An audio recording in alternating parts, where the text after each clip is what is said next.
As part of We the People, celebrating 250 years, here's This Day in History. Proudly sponsored by American Family Insurance.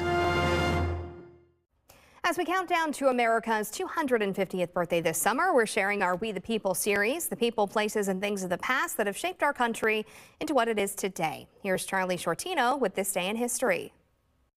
Hello again. On this day, April 13th, back in 1970, the now infamous words, "Houston, we have a problem," were spoken after an oxygen tank on Apollo 13 blew up in space.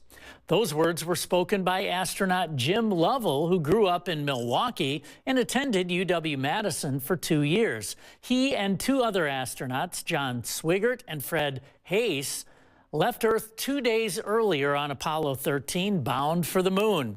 But the trip quickly became a rescue mission after the explosion, with oxygen, electricity, and water levels all damaged on board. Controllers and astronauts quickly came up with a way to get Apollo 13 back home, slingshotting the spacecraft around the moon and trying to use limited fuel to navigate to Earth.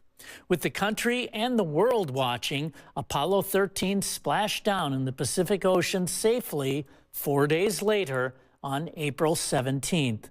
The Apollo 13 rescue mission was later made into a movie in 1995, with Wisconsin's Jim Lovell being portrayed by Tom Hanks.